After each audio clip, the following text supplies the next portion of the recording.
সময় আর আপনজন যখন একসাথে আঘাত দেয়, মানুষ তখন বাহির থেকে নয়, ভিতর থেকেই পাথর হয়ে যায়। যেখানে আপনার সবচেয়ে বেশি অবদান থাকবে, সেখানে একদিন আপনার কোনো চিহ্নই থাকবে না। জীবনের গল্পগুলো তো একই থাকে, বদলায় তো শুধু চরিত্রগুলো। হারানোর সময়টাকে খুব মিস করা যায়, কখনো ফিরে। বাইরে এই প্রবাসীরা ফোন বলতে কোনো মানুষ নাই, সবাই করে অবহেলা, কোথাও সুখ নাই এই প্রবাসীদের।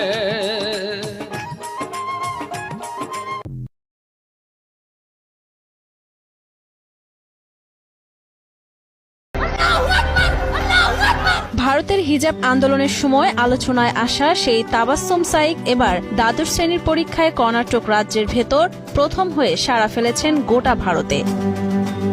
ভারতের কর্ণাটকে অনুষ্ঠিত ৬০০ নম্বরের এই পরীক্ষায় ১৭ বছরের এই কিশোরী ৫৯৩ নম্বর পেয়ে অর্জন করেন প্রথম স্থান। ভারতে নতুন বাবরি মসজিদ নির্মাণ করবে এমন হুঁশিয়ারি দিয়েছে পাকিস্তান। আরো জানাচ্ছেন সহকর্মী শাহাদাত রিফাত।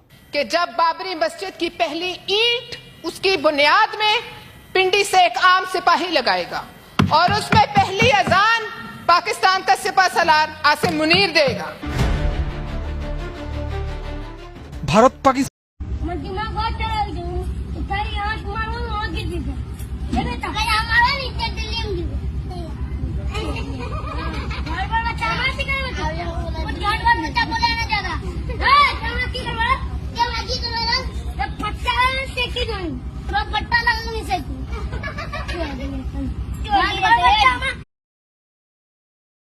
একটা বছর বেটা তুই নাফরমান, কোনদিন ফজরের নামাজ পড়লি না?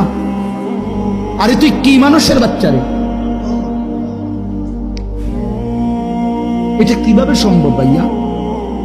ওই কোন মার ঘরে জন্ম নিল? আহা, তার মা কোথায়, তার বাবা কোথায়? প্রবাসীরা নিজের রক্তরে পানি বানায়, শাক দিয়া ভাত খায়া, সবজি দিয়া ভাত খায়া তোমাদের কাছে মিথ্যা কথা বলে, গোস্ত দিয়া ভাত খাইছে। ওই প্রবাসীরা গতকালকে দেখলাম আমার এক ভাইজান আমার নিজেই কইতাছে, প্যান্ট কিনতে গেছি বাজারে, প্যান্টের দাম শুনা না কিনা চলে আসছি, পুরান প্যান্ট সিলাইয়া পড়তেছি। শুধু পোলাপানের পরীক্ষা শেষ হয়ে গেছে, নতুন বছর চালু হয়েছে। ভারত সরকারের জুলুম থেকে মুসলমানদের বাঁচাও আল্লাহ রব্বুল আলামিন। ভারত যে বাংলাদেশের সবচাইতে বড় দুশমন, একথা জাতিকে বোঝার তৌফিক দান করো আল্লাহ রব্বুল আলামিন। তুমি মেহেরবানি করে বাংলাদেশকে হেফাজত করো, বাংলার মুসলমানদেরকে হেফাজত করো।